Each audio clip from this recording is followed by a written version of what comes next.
28-year-old Danielle Stislicki was working for an insurance company alongside her mother in Southfield, Michigan. A Michigan native, Danielle had grown up in Redford and had strong connections to the area. She had a large circle of friends, a strong relationship with her siblings, and was thought of by almost everyone who knew her as a bubbly, sweet, and kind person with a tremendous heart. Life may not have gone exactly as she planned, but she still had dreams she was seeking to fulfill, and she wasn't shy about sharing them with those she cared about. On the evening of December 2nd, 2016, Danielle spoke to her best friend about meeting up for dinner. After requesting and receiving an early release from work around 5 p.m., she texted her friend and let her know that she was getting out early, stopping back at her apartment, and then coming to meet her for dinner around 6 p.m. Everything seemed to be going according to plan, but Danielle never showed up. She had been working a lot and had a shift the next morning, so her friend thought it was possible she'd fallen asleep when she stopped home.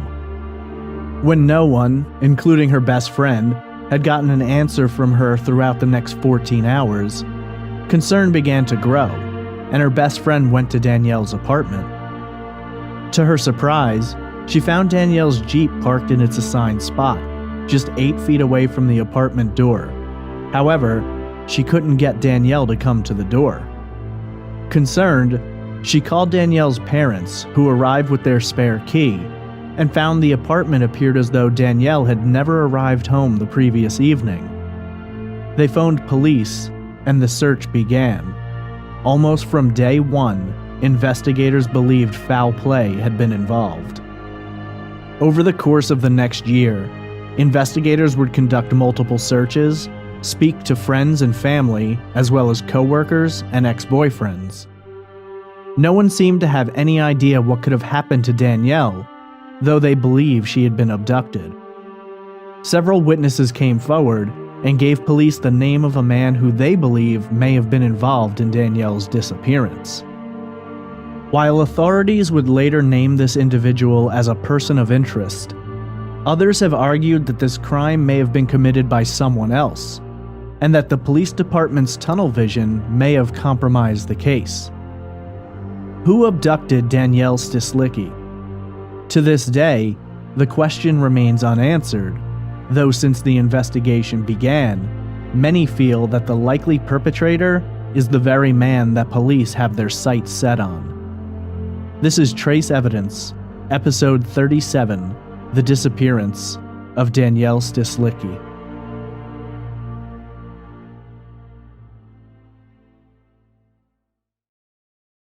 Welcome to Trace Evidence. I'm your host, Stephen Pacheco. Today, I look into the disturbing disappearance of Danielle Stislicki from Southfield, Michigan in December of 2016. Before getting into the case, just a few notes about the show. Trace Evidence is a weekly true crime podcast focused on missing persons and unsolved murders. We are available across multiple platforms and on iTunes, Google Play Music, Stitcher, and many more. Trace Evidence has a Patreon for those of you who wish to support the podcast. It can be found at patreon.com/traceevidence. This podcast is a complete one-man operation, so if you enjoy it and wish to help support it, please check out the Patreon page. I've also set up a one-time PayPal donation link on the main website for those of you who wish to contribute but don't want to use Patreon. Links, information, and more items, including YouTube videos and full episode transcripts, can be found on the website at trace-evidence.com. If you'd like to contact me, you can email me at traceevidencepod@gmail.com, tweet me at traceevpod, that's TRACEEVPOD, add me on Instagram at traceevidencepod, or join the Facebook discussion group simply by searching for Trace Evidence Podcast or clicking the direct link on the website. If you have questions, comments, or case suggestions, I'd love to hear from you. As a final note, if you enjoy the show, please rate and review it on whatever app or platform you're listening on. The more ratings and reviews the show gets, the easier it becomes to find the podcast, and the more attention can be given to the cases that I cover. Today's episode examines the disappearance of Danielle Stislicki, last seen exiting the building where she worked on December 2nd, 2016. There's been a great debate about whether or not Danielle ever made it back to her apartment that night, and while this case is the most recent I've ever covered, that does somewhat limit the information available. However, this is an important case, one of the most listener-requested cases I've ever done, and one which only needs a little break to be solved. This is episode 37, The Disappearance of Danielle Stislicki.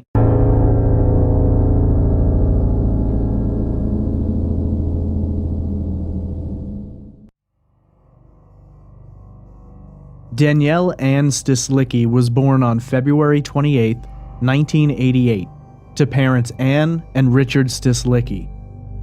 She was raised in the town of Redford, Michigan. Redford Township is a western suburb of Detroit and covers 11.2 square miles, with the River Rouge flowing through the Lola Valley Park. According to a 2010 census, the population of Redford is approximately 48,362. Danielle was an energetic young girl who adored the family dog, Midnight, with whom she grew up. Of Danielle, her mother Ann said, quote, "She was very welcoming to everyone. She's vivacious, she's beautiful, kind, big heart," end quote. Friends and family described Danielle as having a gregarious personality. She was lively, loved to laugh, and enjoyed to make others feel accepted and comfortable. Her personality gave her a certain charisma that drew others to her like a magnet, and at an early age, she developed a tight circle of friends, though many have said that Danielle was friendly with everyone she came across. Danielle was very close with her parents, and they doted on her with a loving adoration that is hard to describe. They saw a beautiful future for their daughter, a bright and gorgeous young woman who was full of possibility. Of his daughter, Richard would state, quote, "Danielle was our potential, the best of us," end quote. Danielle would later become an older sister, not once, but twice, when first Jillian and then Holly were born. It was a tight-knit family, with Danielle always being there to offer advice or a good laugh when the situation called for it, and sometimes even when it didn't.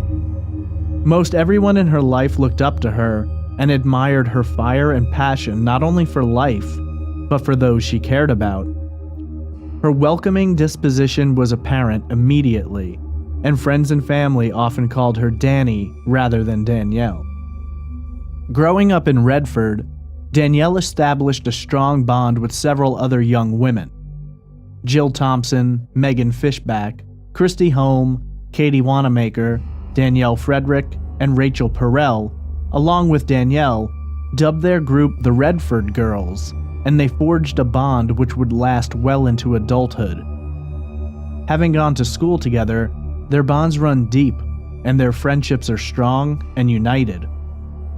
Over the years, they have gone to each other's weddings, taken vacations, and even established an annual tradition known as Friendsgiving, when they would all meet up in November to celebrate the holiday together.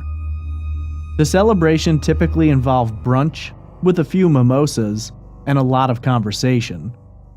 When asked to describe Danielle, Christy Holmes stated, quote, "If she were here right now, she would be talking the whole time, and she would be telling you all of these crazy stories," end quote. Katie Wanamaker added, quote, "She'd be dancing, she'll be making you a drink, she'll be making food," end quote. Danielle began working in insurance for MetLife alongside her mother Ann in Southfield, Michigan. Though it was a good job that provided her with security, Danielle's friends have suggested that she dreamed of something more exciting for her career. On Sunday, November 27, 2016, the Redford girls met up for their annual tradition, and according to Jill Thompson, quote, "It was the Sunday before she went missing. She came, like, busting in, and she was supposed to bring bagels," End quote. 28-year-old Danielle spent much of the event talking about her dreams for the future, her plans, everything she was hoping to achieve. She talked about wanting a little house, not too much, but enough, and the ideas of farming and sustainable foods. If you're a fan of trace evidence, you probably enjoy mysteries. If so, let me tell you about a new podcast I love called Unexplained Mysteries. Every week, the hosts explore the greatest mysteries of the past and present, from the building of Stonehenge to the subject of the Mona Lisa. There may not be a simple answer or explanation, but that doesn't mean there's no explanation at all. And these hosts dig deep to investigate Earth's greatest mysteries. Each episode uses captivating storytelling to take you on a journey through Earth's greatest mysteries. With a team of researchers, the hosts use in-depth research and analysis as they look for answers. You can check out episodes on the Mona Lisa and Stonehenge now. And with new episodes coming out every Thursday, you can expect episodes on crop circles, dragons, and many more. Visit Apple Podcasts, TuneIn, Spotify, Google Play, or wherever you listen to podcasts, and search for Unexplained Mysteries. Again, that's UNEXPLAIDMYSTERIES. Or visit parcast.com/unexplained to start listening now. That's Parcast, PARCAST.com/unexplained to listen now. While Danielle talked about her ideas for the future and the life she was going to have, she and her friends laughed and shared stories. They enjoyed their annual tradition, and as life continued moving forward, the group would continue to share it all together. Sadly, none of the women present had any idea that this would be the last time they would ever see Danielle, and just 5 days later, the beautiful dreamer would go missing without any explanation, turning all of their worlds upside down. On Friday, December 2nd, 2016, Danielle had a busy day of work ahead of her, but her mind began roaming to the upcoming weekend. Though she had to work on Saturday, she had made plans with her mother to take a drive to her grandparents' house on Sunday. The family was planning to decorate the Christmas tree and begin ushering in the holiday season. Being that her weekend was already packed with work and family plans, Danielle went ahead and contacted her best friend, Sarah Pollock, seeing if she were available that night. The two made plans to meet up for dinner later, after Danielle got off work. Interested in getting a jump start, and knowing she had to return the next day for work, Danielle asked if she could leave early.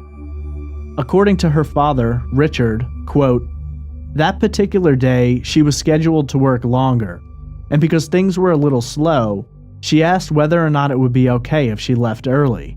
End quote. According to Anne, at approximately 5 p.m., Sarah received a text from Danielle which read, quote, "I got off early. I just need to stop home quickly, and I'm on my way." End quote.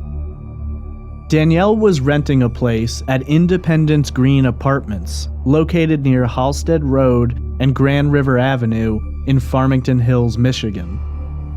Her apartment complex was located approximately 12 miles from the MetLife building where she worked, and with traffic permitting, this added up to a 15-minute drive on average.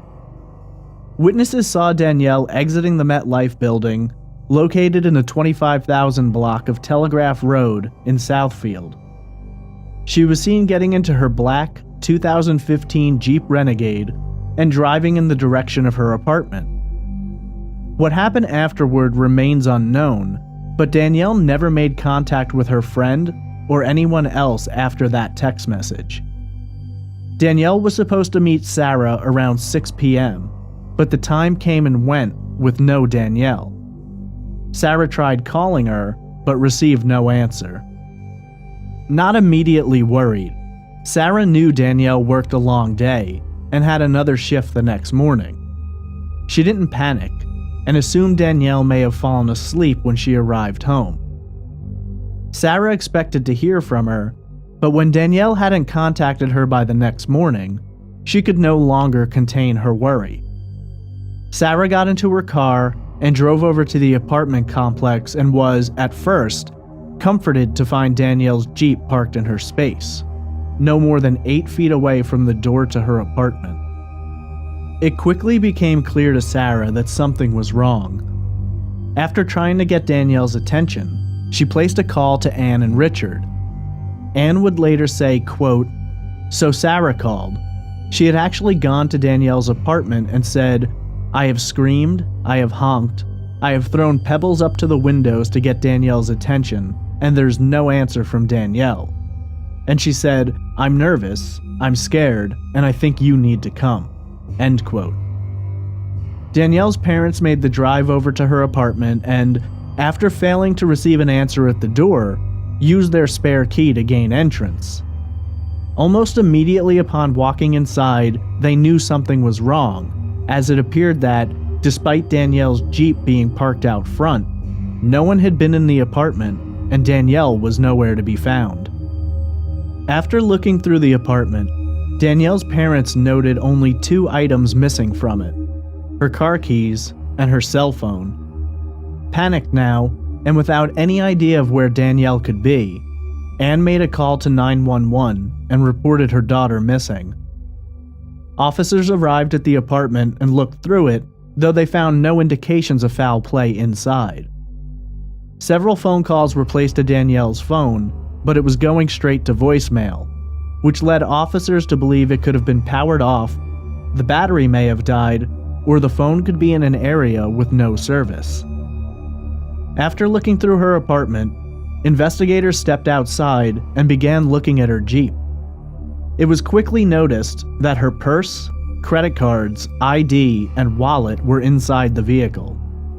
Authorities would later speculate that they considered it a possibility that Danielle had not been the one to drive her Jeep home, though they would not expand on what led them to believe this. Police made the decision to brief the media and released information regarding Danielle. Lieutenant Jeff King of the Farmington Hills Police Department explained that Danielle's family described her as the type of person to always maintain contact with friends and family, and that her being out of contact was very out of character. When asked about a possible crime, King responded, quote, "No evidence found at this time to lead us to believe that foul play is involved, but the investigation continues. The reason she is missing is not the issue. Our concern is for the welfare and safe return of Danielle at this time." End quote. According to the release, Danielle was last seen wearing jeans, burgundy boots, a black zip-up shirt, and a blue Eddie Bauer coat. Rather quickly, the police, along with Danielle's friends, family, and volunteers, initiated a search of the area and any locations Danielle may have been known to frequent. Christy Holm later said about the search, quote, "Her apartment complex is kind of sprawling, so there's lots of ditches and swampy areas everywhere, and dumpsters. It's terrifying. Every car that you peek in, to think, what if I find something? But to think, what if I don't?" End quote. While the search was being conducted, other officers were canvassing the area for possible witnesses who may have seen Danielle arriving home the previous evening. Almost immediately, the media jumped on the story, and in their haste, often reported contradictory details or cryptic statements which would later be corrected. But at the time, these statements caused a great deal of speculation about Danielle's state of mind, with the rumor mill churning out suggestions of drug abuse, anorexia, or even bipolar disorder. Much of this was later cleared up, but at the time, it only added confusion to an already perplexing mystery. The body of a Caucasian female was found not far away 2 days after Danielle disappeared. And while authorities stated from the outset that they did not believe it to be Danielle, several papers ran articles stating that it may in fact be her, but the decedent was later identified as a different woman. While investigators failed to gain much information from potential witnesses in the area, other witnesses did come forward who claimed to have seen Danielle on the night she disappeared. Several people from the MetLife building spotted Danielle that night, and according to Richard, quote, "It has been reported by some people that work in the building that there was a car out there with its hood up," end quote. According to the witnesses, there was a man looking at the engine and he was seen talking to Danielle. Further investigation provided a name to the man beneath the hood, Floyd Galloway Jr. Galloway Jr. worked as a security guard at the building, and according to Anne, he may have had a crush on Danielle. In an interview, she stated, quote, "The frequency in which he would seek her out, walking around the office, particularly showing up by her cubicle. Danielle was friendly with Floyd, and that was it," end quote. According to Anne, Danielle had no interest in Floyd beyond friendship. Her kind and welcoming nature opened her up frequently to conversations with men, and the fact that she was young and attractive usually brought them around a little more than normal. According to Anne, Danielle became even more determined to ensure that there was no flirting between she and Galloway Jr. when she learned that not only was he married, but that he had a wife at home who had been diagnosed with cancer. Authorities became suspicious of Galloway Jr. rather quickly, but he hired a lawyer and refused to speak to authorities without his presence. Livonia Police Chief Curtis would later state, quote, "Mr. Galloway was the last person seen with Danielle Stislicki. It raises serious questions," end quote. Galloway Jr.'s lawyer, Jim Williams, responded, quote, "He was represented by counsel and he was made well aware of the constitutional protections of the Fifth Amendment, the right against self-incrimination, and the right to remain silent," end quote. Without further information than a sighting of Danielle near Galloway Jr. the night she vanished, authorities didn't have much to work with, and so they continued their searching. Flyers were printed up showing Danielle, her cell phone, a Samsung Galaxy Core Prime in a rose gold case, her jacket, and a charm which was attached to her keychain and described as a yellow figure with a green body and yellow legs. The flyer also shows Danielle's 2015 black Jeep Renegade with Michigan license plate DGH8957, in hopes that someone may have seen Danielle driving the night she disappeared.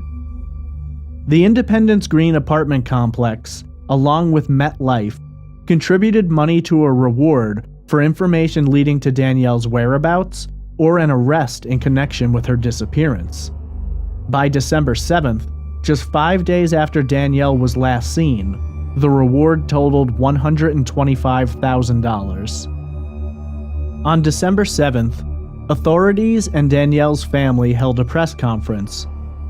Anne and Richard spoke about Danielle and the support they'd received from the community. I will now play an excerpt from that press conference. Coverage as we continue to search for Danielle.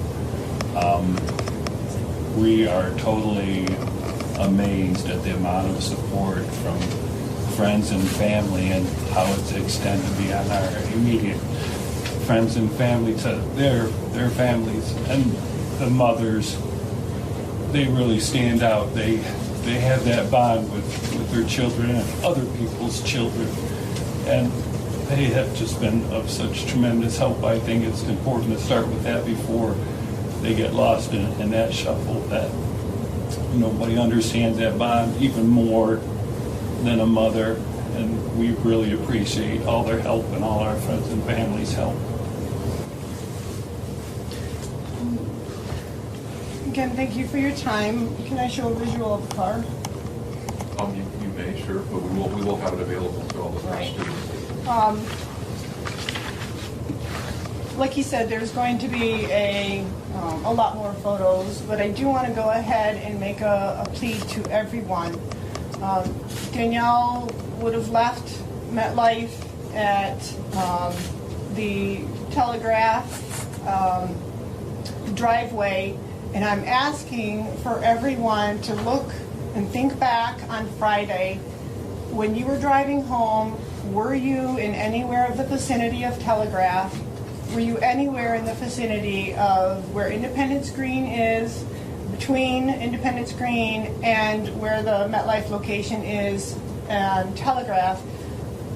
Think about when you were sitting in traffic, when you were driving. Did you see or happen to see the somewhat dirty vehicle? Did you happen to see Danielle sitting, driving?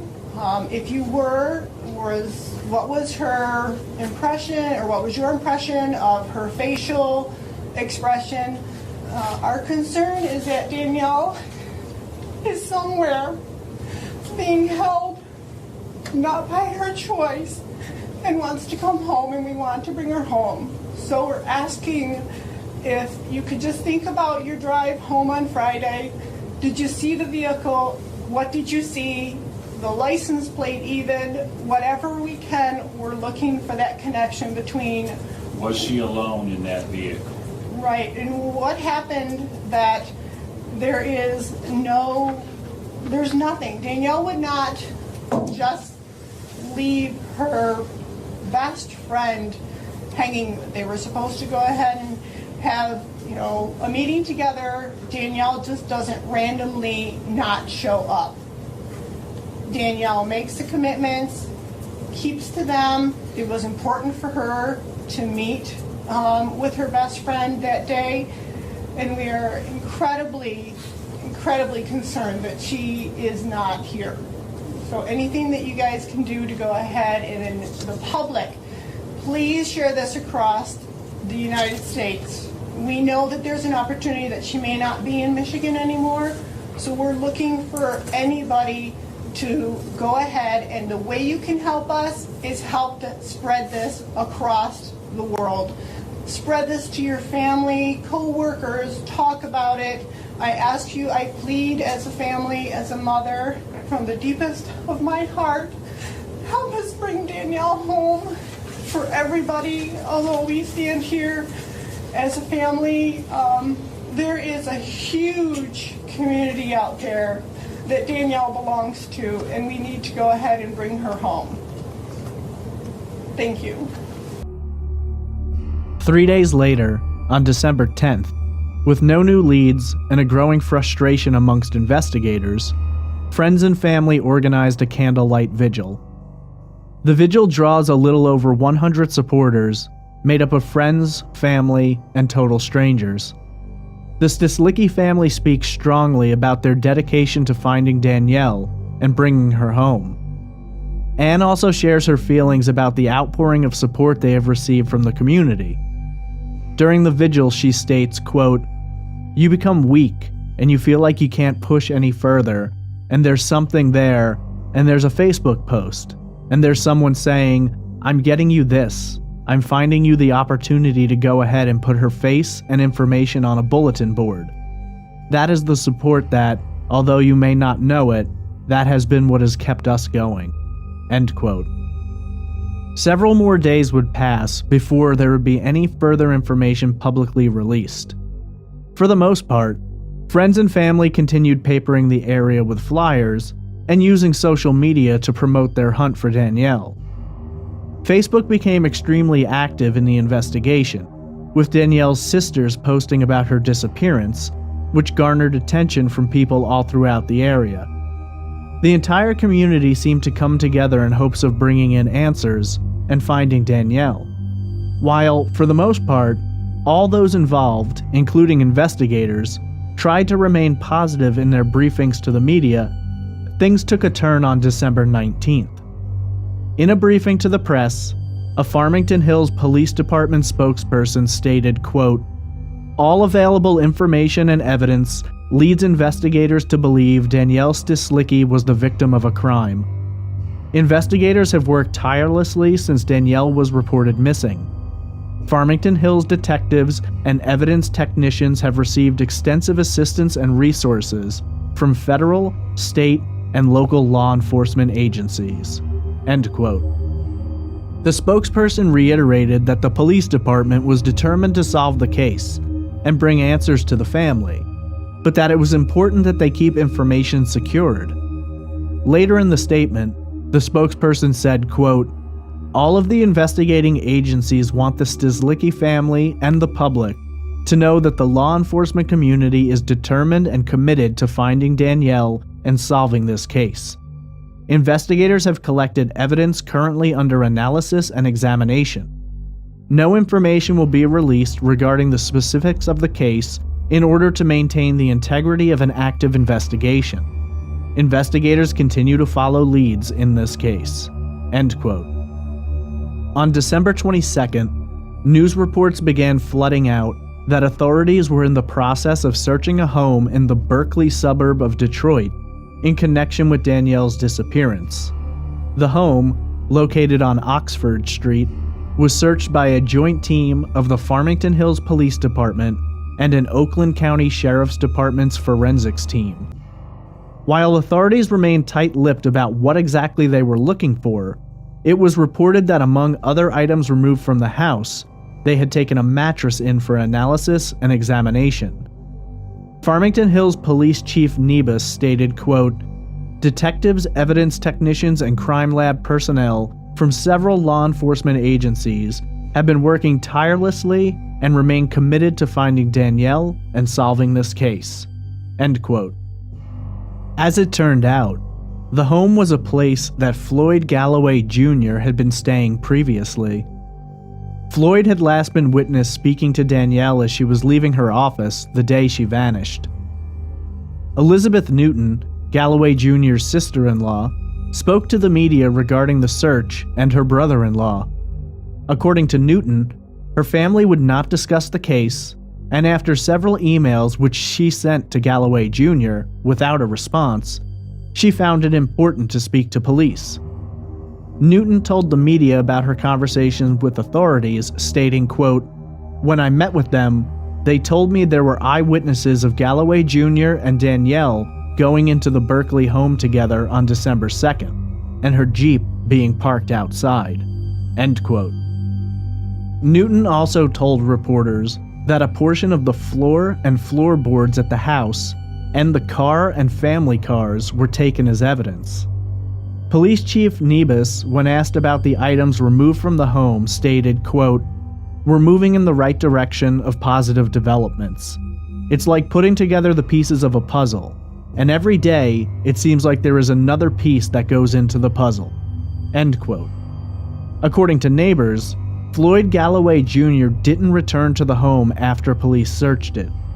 According to reports of the time, Galloway Jr. and his wife moved in with her family around this time. Christmas and New Year's came and went. For Danielle's family, it was a difficult task to try and balance the holiday season with the absence of their daughter, their sister, their niece. It was a hard time of year for them, but they kept their spirits up and never looked away from their devotion to finding Danielle and solving her case. They still believed, somewhere, that there was hope that she may return home safely. Ann Stislicki stated publicly several times that the possibility of abduction was a reality, and while it was difficult to think about it, it had to be considered. She also made it clear that, in her mind, Floyd Galloway Jr. was a likely suspect, and the more she thought about his flirtation with Danielle in the past, the more she felt something was wrong when it came to his possible connection to her disappearance. On January 12, 2017, a month and 10 days after Danielle was last seen, a second candlelight vigil was held, this time at VFW Post 345 in Redford Township. Hundreds attended the vigil, and even though it had been over a month, it was clear that public support for the family was continuing to grow. At the vigil, Ann spoke once again, stating, quote, "We don't know what happened to Danielle. What we do know is there is an incredible base of wonderful people like you."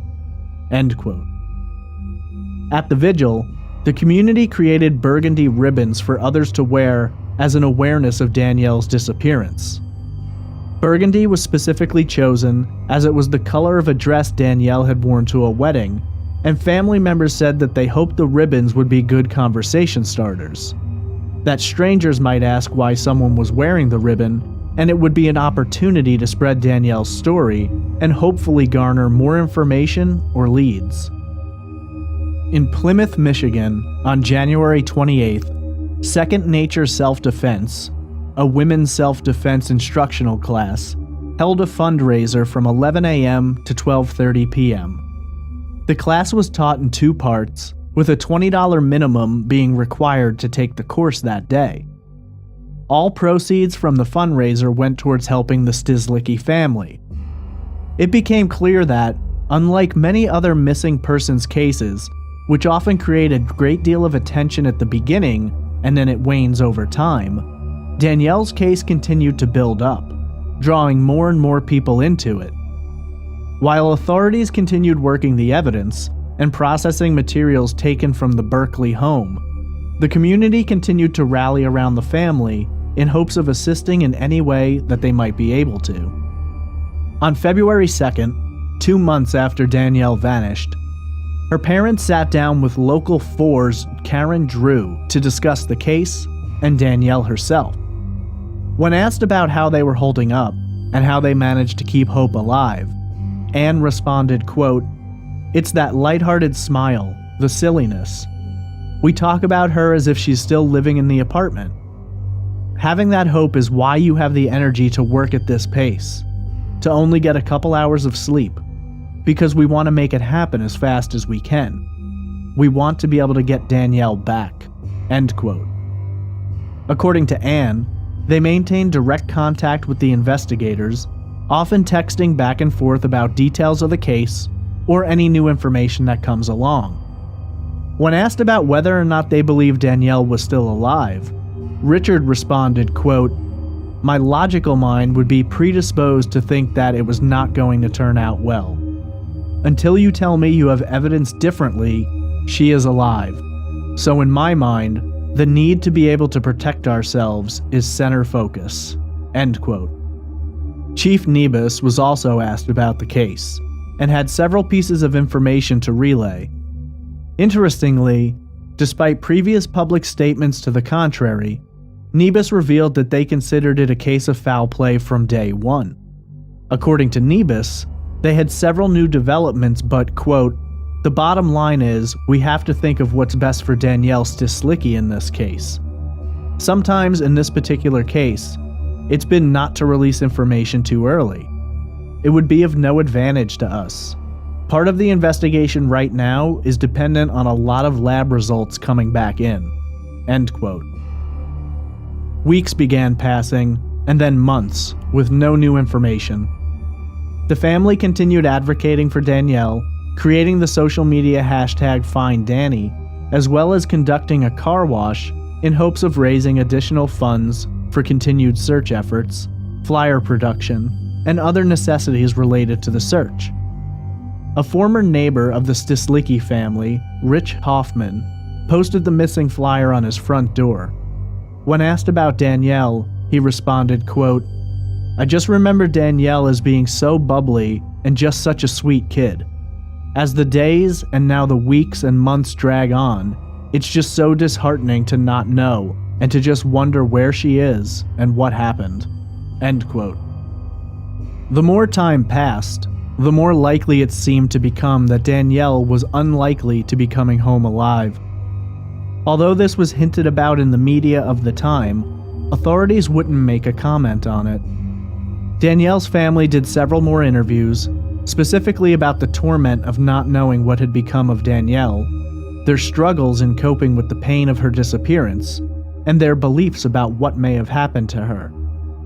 During this time, investigators continued processing evidence from the Berkeley home and awaited lab results in regard to possible DNA. Though it wasn't publicly stated, It seemed apparent that authorities felt there was likely a connection between Danielle's disappearance and Floyd Galloway Jr., the man whose home they'd searched and who had last been seen speaking to Danielle. 6 months after she vanished, authorities would have much more to say about the man and his alleged connection to Danielle. On June 27th, Floyd Galloway Jr. was arrested by Livonia police on suspicion of his part in an attempted sexual assault which had taken place in Hines Park in September of 2016. According to police reports, a 28-year-old woman informed police that while she was jogging in the park, a man wrapped his arm around her neck and struck her on the side of the face. The woman fought bravely against her attacker, who began dragging her toward the Rouge River and then attempted to remove her clothing. According to the victim, her attacker blatantly told her that it was his intention to rape her. The woman managed to fight her way free and ran from the man, flagging down a passing driver who used his cell phone to call police. Galloway Jr., 30 at the time of his arrest, was arraigned the next day and charged with kidnapping, criminal sexual conduct with intent to commit penetration, and assault with intent to do great bodily harm by strangulation, as well as assault with intent to murder. Prosecutors requested a bail cost of $1 million, though it was ultimately set at $750,000. After his arrest, Allen Park police stated that they were working with the Livonia police to determine whether or not Galloway Jr. matched a composite drawing they had of a suspect in a different sexual assault case. At this time, the Farmington Hills police stated publicly for the first time that Galloway Jr. was in fact a person of interest in the disappearance of Danielle Stislicki. It was also at this time that they explained Galloway Jr. had been previously linked to Danielle as the result of a DNA test, though details were not fully disclosed, leading many to speculate that Danielle's DNA must have been found on items removed from the Berkeley home in which Galloway Jr. was staying at the time Danielle vanished. Reporters spoke to the Stislicki family after the arrest and asked them what they thought about Galloway Jr.'s possible connection. Anne responded, quote, "My initial reaction is scared. The outcome of the description of the jogger could be the fate of my daughter, and my daughter didn't get a chance to get out and get help. It's also a reality, the bravery of this person, to be so strong enough to fight him off and come forward." End quote. The next month, on July 19th, police, in conjunction with the FBI, began a search of Hines Park, the site of the attempted sexual assault for which Galloway Jr. was arrested. They were searching for any evidence which may have created a link to Danielle's disappearance. A total of 155 law enforcement officials, along with 14 canine units, cadaver dogs, and metal detectors were brought in for the search. Hines Park covers a large area, boasting a 17.2-mile trail, and is a popular place for locals to seek out recreational activities. Among the items being searched for were Danielle's blue Eddie Bauer jacket, her car keys, and cell phone. Authorities also stated they could possibly be looking for human remains, and interestingly, a tan and brown striped comforter which they believed could have been used to wrap Danielle's body. Discussion of human remains and body transportation caused the media to begin asking questions about whether or not they believed Danielle was still alive, or if they in fact thought she was murdered. Chief Nebus responded, quote, "Law enforcement authorities have expressed since day one that Danielle Stislicki was the victim of a crime. The facts of the case lead us to believe that she is not alive. Several land, air, and water searches have been conducted at various places throughout the investigation. Hines Park is being searched as the result of a recent Livonia and Farmington Hills joint investigation. This investigation has led to criminal charges in Livonia against Floyd Galloway Jr., a 30-year-old resident of Berkeley. Because the Livonia incident occurred in Hines Park, it is a location that requires searching. There is no specific information or evidence that leads us to believe Danielle's remains are in the park." End quote. The next day, after searching the park, authorities expressed that they had found nothing in the park. However, fairly rapidly, they returned to the Berkeley home with a search warrant in hand to execute a second search of the home and property. Sadly, upon arrival, authorities found the home had been cleaned out since their first search, and all that had been left behind was a surveillance camera system. As a result of the vacant house, authorities obtained a warrant and went to the home in Royal Oak, where Galloway Jr. had been staying with his wife and in-laws. They spoke to Galloway Jr.'s wife in regard to what they called, quote, "items of potential interest," end quote, and she handed over the items. Authorities described Galloway Jr.'s wife as being pretty uncooperative, and they further explained that when they arrived at the Berkeley house, she had been contacted and refused to unlock the door. They explained that they could simply knock the door in, at which point she did allow them access and afterward led them to the Royal Oak home. Several months would again pass with little movement on Danielle's case, though investigators assured the family and community that they were continuing to process evidence and follow up on information they'd been receiving. On November 21, 2017, Galloway Jr. accepted a plea deal offered by the district attorney in regard to the September attempted sexual assault. In exchange for pleading guilty to kidnapping, criminal sexual conduct, assault with intent to do great bodily harm by strangulation, the charge of assault with intent to commit murder was dropped. Galloway Jr. faced a possible sentence of 16 to 35 years in prison and would have to register as a sex offender. This plea deal had been offered to Galloway Jr. twice before, but he had rejected it both times. For whatever reason, he accepted on the third pass, and prosecutors stated that the trial would have involved between 40 and 50 witnesses testifying and had been expected to last 3 weeks. At that time, Galloway Jr. was still considered a person of interest in Danielle's disappearance. The Stislicki family appeared in court to watch Galloway Jr. plead guilty to the charges. When asked about it later, Anne stated, quote, "We will not give up. We are here and we will not give up. It was for us the opportunity to go ahead and let him know we are still here." End quote. Anne was asked how she felt when Galloway Jr. spoke in court that morning, to which she responded, quote, "It was unnerving. That is the Floyd Galloway I know, so I was glad he was advised to admit the guilt. We are grateful that the results of today's hearing means the Hines Park survivor does not have to go through and testify to a jury and relive that situation. Now it will give us an opportunity for all of the resources that have been on Danny's case, too, to go ahead, an opportunity to spend time on what we need to do." End quote. On November 30th, just 2 days before the 1-year anniversary of Danielle's disappearance, Farmington Hills Police Chief Nebus spoke to the media about the progress of the case.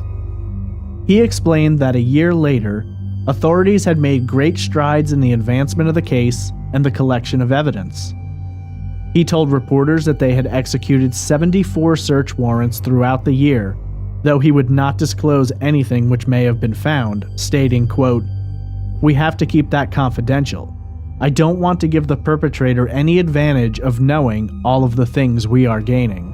End quote. Nebus went on to explain that Galloway Jr.'s plea could affect the case, though it was too soon to know in what way, and that in the previous 3 weeks, they had conducted multiple searches under the radar in southern Michigan based on tips they had received. He also expressed his concern for Danielle's family, saying, quote, "We want to give the Stislicki family closure in the case and get someone charged. There's not a day that goes by we don't think about them and think about Danielle." End quote. When asked if he believed the case would be solved, Nebus said the department felt very strongly they were going to solve the case and that they were very optimistic about its probable outcome. On December 8th, 1 year and 6 days since Danielle vanished, Floyd Galloway Jr. was sentenced to 16 to 35 years for his attack on the Hines Park jogger.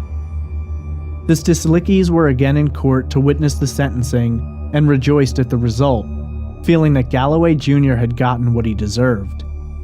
The victim of his attack spoke out at his sentencing, saying that she hoped he would live each day of his life knowing that she was out in the world, happy and free, while he was imprisoned for trying to take advantage of her. Richard Stislicki stated about the survivor, quote, "It was almost like Danny's spirit was in her. She carries the same kind of spirit as Danielle. I was totally blown away. I'm relieved that this victim was able to survive and doesn't have to go through the ongoing court situation of being grilled or being reminded of that terrible experience." End quote. Danielle's best friend, Sarah Pollock, was also present that day. She was glad to see Galloway Jr. face justice for the attack he'd launched against the jogger, but also felt a sense of pain, knowing that the answers to Danielle's story were still unknown. In an interview, she stated, quote, "I'm so happy he's finally behind bars. I just want him to talk and tell us where Danielle is. It's not enough yet. To have her home would be closure. The constant wonder of where she is and when we're going to be able to say goodbye." End quote. Galloway Jr. is currently serving his sentence and has not yet responded to or spoken out in any way regarding Danielle's disappearance, only telling investigators that he was not involved and has no idea what could have happened to her. The disappearance of Danielle Stislicki is still a very new case, with her disappearance having been just over a year ago. The conviction of Floyd Galloway Jr. in connection to a different attack has led many to believe that he's the person responsible for Danielle's disappearance. But of course, in a case without answers, that's only the first theory. In Danielle's case, unlike so many others I've covered, there are only truly two theories about what may have happened to her. The first theory is that Danielle was abducted and murdered by the security guard from the MetLife building where she worked, and the man who was last seen with her, Floyd Galloway Jr. A great deal of evidence exists connecting Floyd to Danielle in multiple ways, and while authorities have not fully released all of the information they possess, for many, no more is needed to convict him in the court of public opinion. The second theory is that Danielle was the victim of a random crime by a yet unknown assailant who police are either aware of but have not named, or whose name has yet to be entered into the investigation. On February 28, 2018, Danielle Stislicki would have turned 30 years old. A tradition with her family was to celebrate her birthday and her Uncle Chris's at the same time, since their birthdays were so close. For the second time in as many years, the family celebrated both of their birthdays, but again, Danielle wasn't there for the festivities. Her Uncle Chris posted on Facebook saying, quote, "There's a big hole. We all have stuck together to cover that empty space, but it's still there. You can't avoid it, but what you can do is fill it with all of the great memories Danielle gave to us." End quote. Chief Nebus has continued to name Galloway Jr. as a person of interest, though he will not name an official suspect in the case, explaining that they do not name anyone as a suspect unless charges have been filed.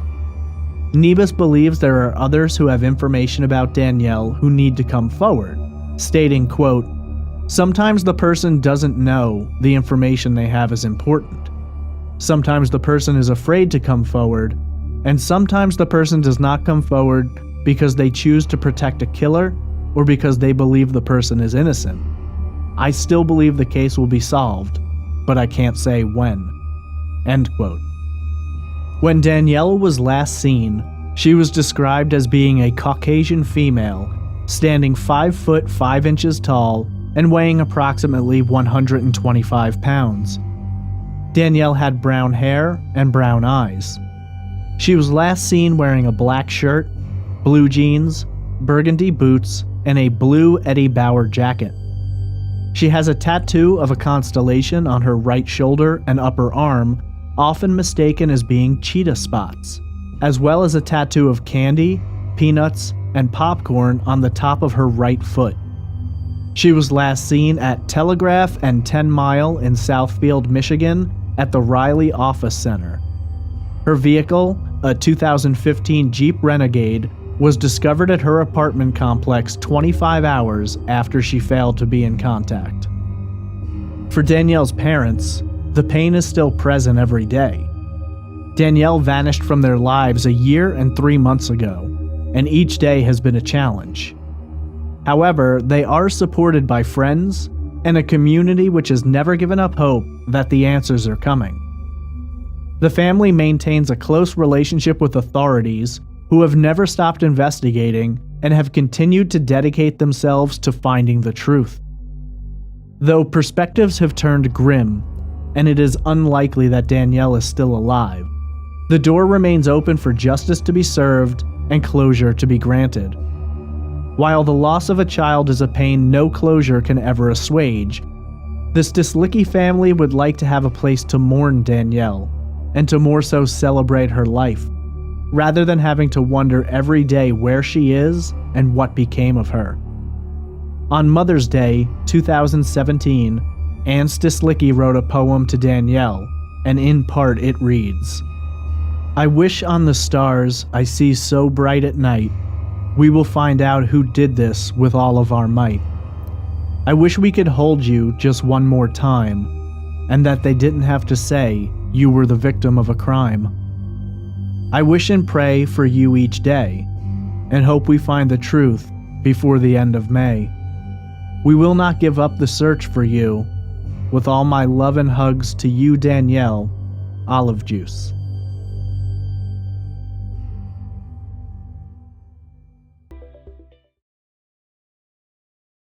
The disappearance of Danielle Stislicki is a little different from the cases I typically select to cover.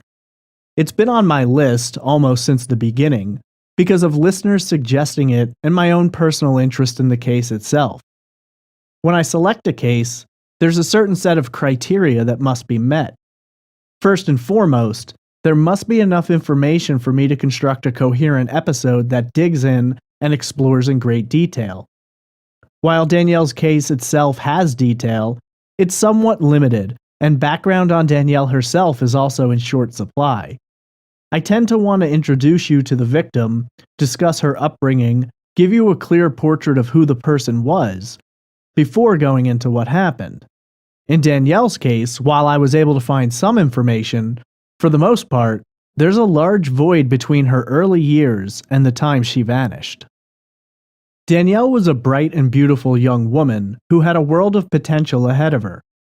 All of that was taken away one evening when she left work early, planning to meet a friend for dinner, and someone took the opportunity to abduct her. All evidence seems to indicate that this abduction likely resulted in murder, and Danielle's life was more than likely prematurely ended by someone in a meaningless act of violence. The shockwaves that emerged from her disappearance continue to radiate today, and while this is a case which has garnered great interest, especially in her local community, the spotlight of national media attention has fluctuated. In some moments, the case is covered extensively, and at other times it's breezed over in short articles or comments. That in and of itself makes the case a little more difficult to cover than what I usually go for. I like to be very detail-oriented. Another part of this case which has made it challenging to cover is the fact that Danielle disappeared just over a year ago. What was surprising to me was how much progress had been made on her case in that time, and the openness of her family when it came to discussing their feelings about Danielle and what they thought may have happened to her. This is a very difficult case to cover, and her family has been very direct about their struggles with it and the pain they feel every day that Danielle's fate goes unknown. The more I researched it, the more notes I took, the more clear it became that this was a case I had to do. I don't know that the answers are coming any faster now than they were a few months ago, but just seeing the way the community rallied around the family and the growing supporters they found through social media, I hope that by covering Danielle's story, I could, in some way, contribute to that movement. As a result of how fresh this case is, the theories are limited.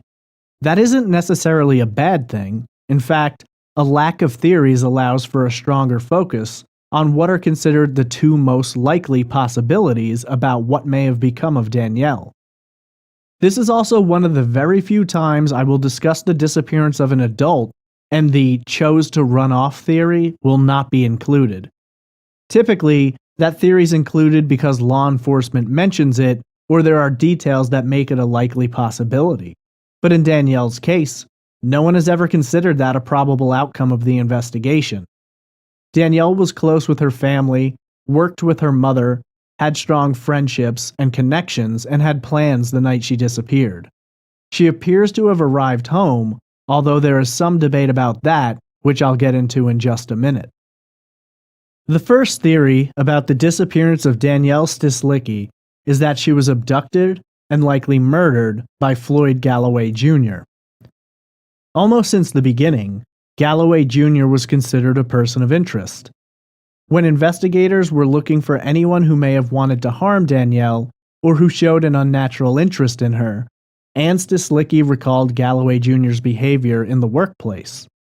According to Ann, Galloway Jr. used to frequently visit Danielle's desk and flirt with her, or find ways to hang around long enough to be able to engage her in conversation. At the time, she didn't think much of it, assuming that Galloway Jr. simply had an interest in Danielle, and that wasn't uncommon. Danielle was hit on often, but in this case, it was obviously a little out of place. Typically, jobs don't like it when people are hanging around hitting on you while you're trying to get work done. According to Ann, Danielle didn't have the slightest interest in Galloway Jr. in terms of a romantic relationship. She thought he was nice, she treated him politely, but there was little else beyond that. Danielle was known for being polite and welcoming, and it appears that this situation was no different. We don't know exactly what the details are of how she found out, but at some point, Danielle learned that Galloway Jr. was not only married, but that his wife was sick.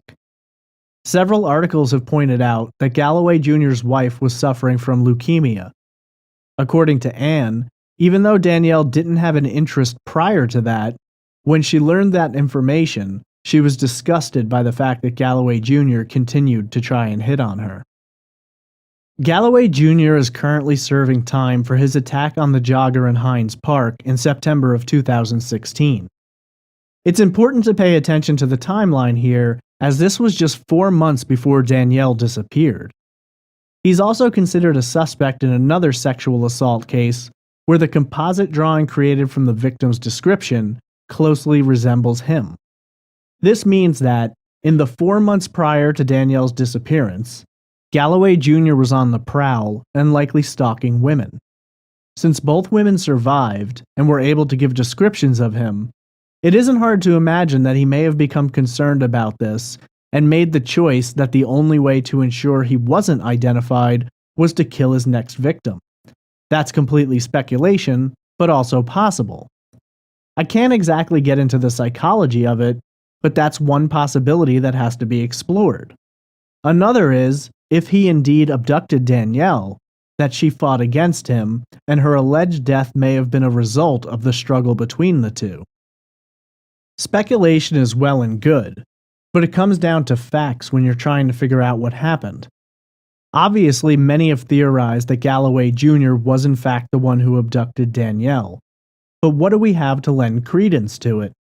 Well, outside of the flirting he had been known to do with her, which is circumstantial at best, there were witnesses who identified Galloway Jr. as being in the parking garage of the building with the hood of his car up, and they saw him speaking to Danielle the night she vanished. Many have theorized that Galloway Jr. either had car trouble or was simply pretending to, in order to create a context to ask Danielle for a ride home or to catch her off guard. While some believe he used engine trouble to get a ride from Danielle, others think it's possible he told her he was afraid he wouldn't make it home and asked if she could follow him to his place just in case. Both of these are possibilities, and both would result in getting Danielle onto his territory. What I do find odd about it is that witnesses would later say they saw Danielle at Galloway Jr.'s Berkeley house the day she disappeared. While murder may have been on his mind, along with, sadly, the likelihood of sexual assault considering his past actions, it seems a bit odd to do this at home. He had a sick wife, although she was in and out of the hospital, so it's certainly possible she wasn't home at the time. It's also very brazen to go from attacking complete strangers to attacking someone you are personally linked to. The prior attack in the park appeared to be something more at random, while, if Galloway Jr. is the man responsible for Danielle's abduction, this would be more methodical and planned out. Perhaps this is why, to this day, Galloway Jr. has never been charged and Danielle has never been located. It's obviously something he would have thought about and executed with caution. In terms of evidence, we can't know for sure what authorities have. We know that pieces of the floor, a mattress, and a few other items were removed from the Berkeley home, and other items were later collected from Galloway Jr.'s wife. We also know that police were looking for a comforter, which they believe was used to wrap up and transport Danielle's body. They have said they have DNA evidence linking Danielle to the Berkeley house, though they have never specified the source of that DNA, nor the method by which they believe Danielle may have been murdered. Although they have been cryptic with a lot of the information they've released publicly, there has been some discussion of Danielle's Jeep. Although we don't know why, investigators have suggested there's a possibility that Danielle did not drive her Jeep to her apartment that night. This would imply that Galloway Jr., or someone he knew, drove it and left it there in order to stage the scene as if Danielle had gotten home that night. That makes it even more disturbing to imagine, but it also calls into question whether or not Galloway Jr. may have had an accomplice. He couldn't have driven her Jeep and had his car waiting for him, so likely someone else would have had to have given him a ride back, or he would have taken public transportation, though that's never been revealed. In the great deal of speculation which has revolved around this case, I've seen Galloway Jr.'s wife mentioned multiple times. Some have suggested that she, at a minimum, suspected he was involved in Danielle's disappearance, while others have gone so far as to allege that she was involved in the crime. There doesn't appear to be any evidence to support that, and even if she was uncooperative with police, that may simply have been a wife defending a husband she believed to be innocent. Either way, I find it highly unlikely that if she had known that he had done something, that she'd have kept her mouth shut about it, especially after Galloway Jr. was convicted of the Hines Park attack. According to several news articles, Galloway Jr.'s wife passed away as the result of leukemia not long after he was convicted, which essentially puts an end to the possibility of finding out whether or not she knew anything. That being said, I don't think there's anything to indicate that she did. It's also been stated that his wife and her sister, Galloway Jr.'s sister-in-law, did not speak again after the sister-in-law spoke out against him as possibly having information about Danielle's disappearance. Considering the weight of the evidence, what with witnesses, DNA, and Galloway Jr.'s other charges, why would authorities have not yet charged Galloway Jr.? For starters, the absence of a body often makes police and prosecutors hesitant to pursue charges. While it's possible he could be tried and convicted based on what they have, it would be much more likely that they'd succeed if they had Danielle's remains. They don't want to bring him to trial, have him found not guilty, and then get stuck on double jeopardy. In addition to that, Galloway Jr. has been very uncooperative with police, and a great deal of their evidence is circumstantial. As far as we are aware, they are not in possession of a murder weapon, and we know they haven't yet found Danielle. While they continue building their case, I do believe at some point we're going to see Galloway Jr. charged with Danielle's murder. It simply cannot currently be done under the circumstances, and they have many years with which to work, knowing that Galloway Jr. isn't going anywhere since he's in prison. For her family, it has to be difficult. It's like those moments when you have a thought on the tip of your tongue, but you just can't get it out. Most of the evidence that exists points to Galloway Jr. He was found guilty of attempting to do something similar to another woman. Authorities have him listed as the only person of interest. They very much would like to see justice done, but even more so than that, they would like to have Danielle so they might put her to rest and truly be allowed the space and time to mourn her loss. In the case of a disappearance, that mourning process is essentially stolen away.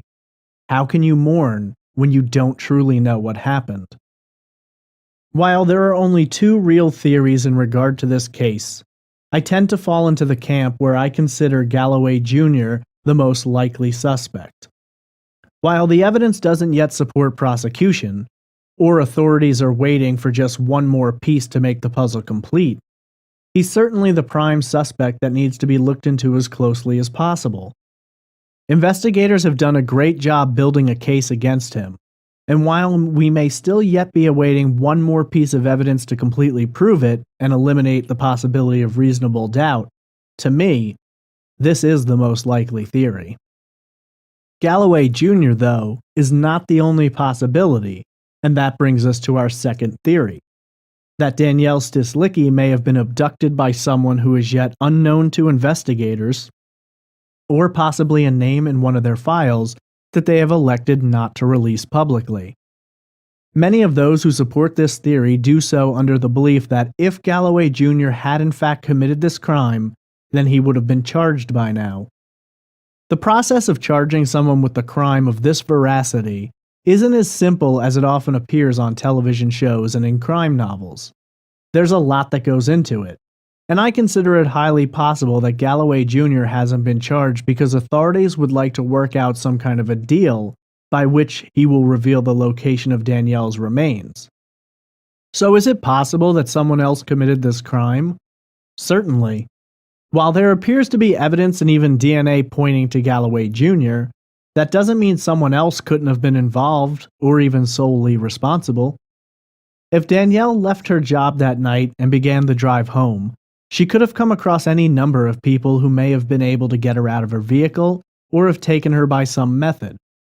We can't even completely rule out the possibility that someone could have been at her apartment waiting on her. The possibility of a yet unknown suspect could go a long way towards explaining why her body has yet to be discovered. We do have to keep in mind that, early on, the family had spoken about the possibility that Danielle may no longer be in Michigan and that she might be being held against her will elsewhere. There are rivers and large areas of wilderness not far from where Danielle vanished. Hines Park in and of itself is a massive area which encompasses and connects to many other smaller parks, and rivers do run through and near it. Some have even suggested that Danielle could have been abducted by someone who still has her, and that she was not in fact murdered. At this point, it's all very speculative and hard to say. We don't know all of the people that police have looked at, and while Galloway Jr. stands out as the only person of interest they've mentioned publicly, this doesn't mean they don't have others they're looking at privately. In a case where a beautiful young woman goes missing, you have to consider everyone: ex-boyfriends, co-workers, friends, and even family. One detail that continues to fascinate me is the suggestion that Danielle did not park her Jeep at her apartment that night. Some have suggested that this means that whoever abducted her knew where she lived, but authorities did say her ID was found in the Jeep. The perpetrator could have simply driven to the address listed on it. It's a possibility, as are so many things in this case. Being that this case is not yet closed, and we don't appear to be directly on the precipice of that happening, there is a possibility that someone else was involved. There's even the possibility that Galloway Jr. was involved, but with the assistance of someone else. While this is a theory which cannot be dismissed, and is certainly possible, I do believe that regardless of what we ultimately see happening here, a total stranger abduction is probably much less likely than that of Floyd Galloway Jr. being involved in Danielle's disappearance. The disappearance of Danielle Stislicki is a very disturbing story. A young woman leaves work early and disappears from the face of the earth. None of the items Danielle was known to be in possession of that day have ever been found. Her cell phone, keys, and jacket have never been located. No remains have been found, and the one big piece of evidence that could finally provide a resolution has yet to be discovered. This is probably the most solvable case I've ever covered, but it's still early. We've seen cases go solved 20 and 30 years after the crime was committed. I don't believe Danielle's case will go unsolved for that long. For the sake of her family, I hope the answers are quick in coming. While nothing can ever return the light to their life that Danielle provided, hopefully, sooner than later, they can find some comfort in justice being served and the possibility of closure. Until then, the disappearance of Danielle Stislicki remains open and unsolved. Case update. Several witnesses reported seeing a vehicle with its hood up as though the driver was having car trouble. That driver was then seen speaking to Danielle, and authorities were able to positively identify him as Floyd Galloway Jr., a security guard at the building who, according to Anne, was known to have a crush on Danielle. Danielle wasn't interested to begin with, but really lost interest when she learned Galloway was not only married, but that his wife was dying of a terminal illness. At this time, investigators attempt to question Galloway, but he quickly hired a lawyer and wouldn't answer questions under the advice of legal counsel. With little more than witnesses who could confirm Galloway talked to Danielle that night, investigators began putting out flyers, which showed Danielle, her cell phone, jacket, and a keychain charm, which were all missing. The flyers also showed her Jeep Renegade in hopes that someone may have seen it in the hours leading up to her disappearance. By December 19th, law enforcement made statements that all evidence they had acquired was now leading them to the belief that Danielle had been the victim of a crime. Less than a week later, investigators arrived at the home of Floyd Galloway, where they removed several pieces of evidence for testing, including but not limited to a swatch of carpet and a mattress. Elizabeth Newton, Galloway's sister-in-law, told the media around this time that investigators had told her that witnesses had seen Danielle entering Galloway's home and that her Jeep had been parked outside. She also noted that sections of floor and floorboards were removed from both the house and Galloway's vehicle. While investigators were looking at Galloway to potentially be connected to Danielle's case, they'd end up finding him tied to a different crime. On June 27, 2017, Galloway was arrested by Livonia police on suspicion of sexual assault related to an attack in Hines Park in September of 2016, just 3 months before Danielle went missing. A female jogger running through the park was attacked and managed to break free, running for help. Following his arrest, another local police department stated that they too were looking at Galloway in relation to another unsolved sexual assault. It was at this time that the Farmington Hills police announced for the first time that Galloway was a person of interest in Danielle's case. While details were not revealed at that time, investigators noted that DNA evidence conclusively linked Galloway to Danielle. 5 months later, on November 21st, Galloway took a plea deal. In exchange for pleading guilty to kidnapping, criminal sexual conduct, and assault to do great bodily harm by strangulation, the charge of assault with intent to commit murder was dropped. On December 8th, 1 year and 6 days since Danielle vanished, Galloway was sentenced to 16 to 35 years for his attack on the Hines Park jogger. Following his conviction, investigators elevated his status from person of interest to suspect in Danielle's case. Galloway was later officially charged with first-degree murder, a felony which carries a life sentence. He has pleaded not guilty. Michigan Assistant Attorney General Jamie Horowitz is prosecuting the case and has stated that they have an abundance of evidence including witness statements, GPS from Danielle's phone showing her at Galloway's house, and DNA evidence from the carpet in his home and his van. Judge James Brad agreed and directed the case to circuit court. In a preliminary hearing, Sarah, Danielle's mother Anne, and two of her co-workers testified. One co-worker explained that she had seen Galloway with the hood of his car up, apparently experiencing car trouble, and Danielle was walking towards him. Another co-worker testified that he saw Danielle drive out of the parking garage with Galloway in her passenger seat. A detective who originally questioned Galloway testified, quote, "His demeanor was kind of standoffish. He wouldn't look at us, kind of stared off at the wall when we were talking to him. His hands were shaking." End quote. Police revealed that they had recovered Danielle's car keys and Fitbit near an M5 entrance ramp between Danielle's apartment and a Tim Hortons restaurant, where Galloway was caught on surveillance footage at 8:38 p.m. the night Danielle disappeared. Footage also showed Galloway using the store's phone, then being picked up by a cab. The cab driver stated that he dropped Galloway off at an apartment complex directly across from the parking garage Danielle had allegedly driven him out of earlier that night. Police believe Galloway got a ride from Danielle after feigning car trouble. She brought him to his house where the crime took place. He then drove her Jeep back to her apartment, walked from the apartment to Tim Hortons, and took a cab back to pick up his car. A Michigan State forensic biologist testified that touch DNA connected to Danielle was found on carpet taken from the Galloway home. The forensic examiner said that based on the lack of blood, he believed the cause of death was likely strangulation. It was decided that there was enough evidence to move forward with a trial. Despite all of the evidence, Galloway maintains his innocence and has disregarded pleas from the family for the location of Danielle's remains. Experts believe Galloway will not reveal the location of her remains during the trial, and even if convicted, will likely not give up that information unless there is something in it for him. While the prosecution against Floyd Galloway was optimistic about their chances of obtaining a conviction, a new ruling by the trial judge has thrown their case into disarray. A judge, after examining all of the information available, has decided to disallow key evidence from being presented at trial due to the manner in which it was obtained.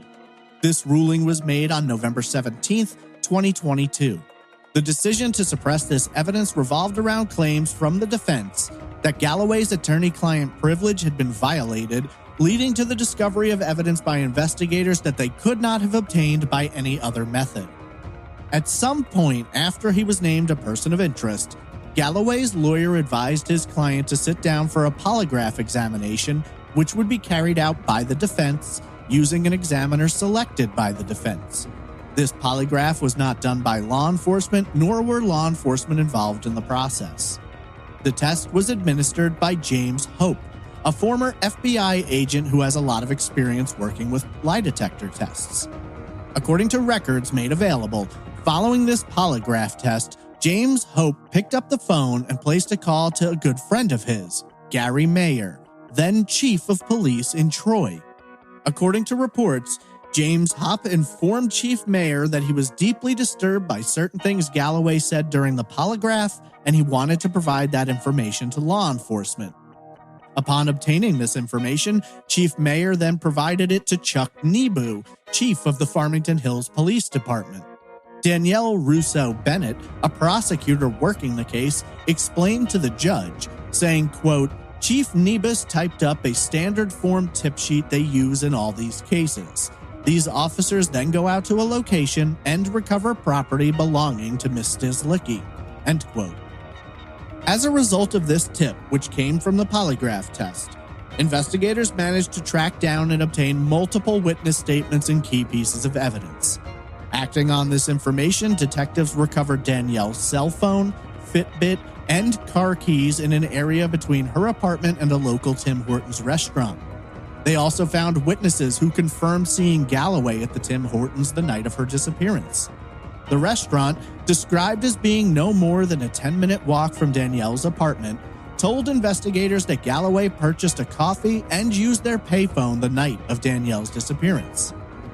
A taxi driver later confirmed that at approximately 9 p.m., he picked up Galloway from the parking lot of the local Tim Hortons and took him to his destination, an apartment complex less than 1,000 feet from the spot where Danielle was last seen alive. Police have obtained statements from both witnesses who had seen Galloway at Tim Hortons, as well as getting into the cab. In addition to this, they requested and were given surveillance footage and phone records from that night.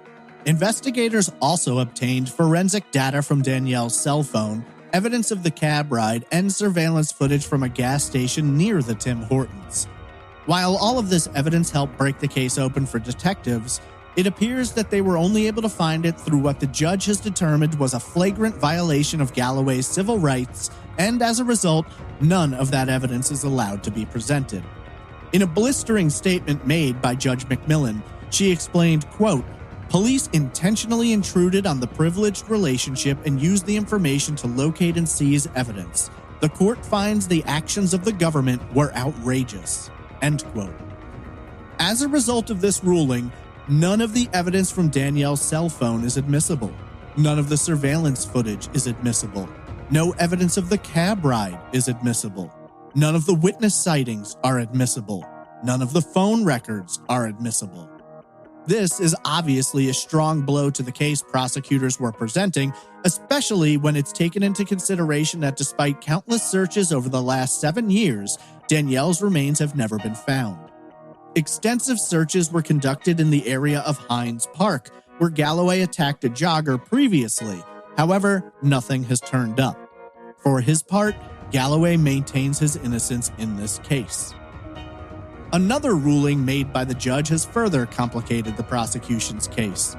On February 5th, 2021, a judge ruled that the prosecution will not be allowed to introduce information at trial which discusses Galloway's attack on the jogger nor his guilty plea. According to the judge, this information was brought up by the prosecution in an attempt to show a pattern of violent and sexually motivated behavior by Galloway. However, the judge determined that because there were no striking similarities between the Hines Park attack and Danielle's disappearance, none of the information about his arrest, crime, plea, or sentence will be allowed. As for their thoughts on the ruling, Ann Richards expressed the family's frustration and disappointment, telling Local 4 News Detroit, quote, "Our family is disappointed on these results and will continue to support the judicial appeal process and effort for the true story to be told. The public should also be aware that Floyd is currently in prison for sexually attacking a jogger that was fortunate to escape just 3 months before Danielle went missing." End quote. According to recent news reports, the prosecution is attempting to appeal the decision made by the judge, which ruled out some of their most powerful evidence. Pending the results of those attempts, the trial will be moving forward regardless, and we can only hope that, if indeed Galloway is the one responsible for Danielle's disappearance and likely murder, that there will be enough evidence to prove it to a jury. It is exceedingly important for law enforcement to receive any information which can assist them in this investigation. The more they have, the greater the chances of seeing justice served. If you know anything, even the smallest detail, please contact investigators and let them know. Danielle's family has suffered for so many years not knowing their daughter's fate, not being able to lay her to rest, and now they have to watch as the man they believe was responsible might walk.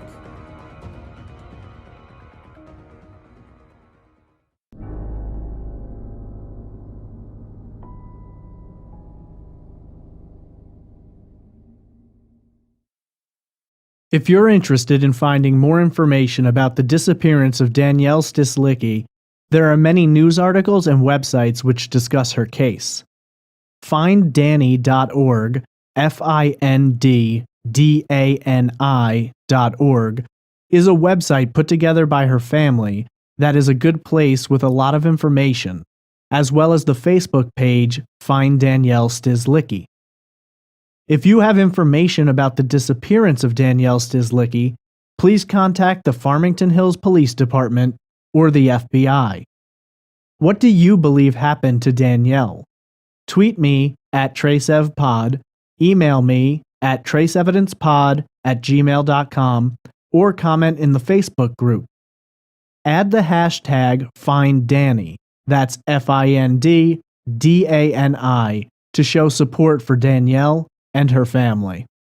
If you'd like to support Trace Evidence, please visit the Patreon page located at patreon.com/traceevidence. I want to thank you for listening to this episode of Trace Evidence and invite you to check out our website at trace-evidence.com. You can find links to the Patreon, social media accounts, as well as places to go to download the podcast and subscribe. I'm always eager to hear your feedback. If you enjoyed this episode, please give us a good rating on iTunes and leave us a review. This will greatly help our reach and bring more attention to the cases I cover. Thanks for listening, and I hope you'll join me next week for another unsolved case on the next episode of Trace Evidence.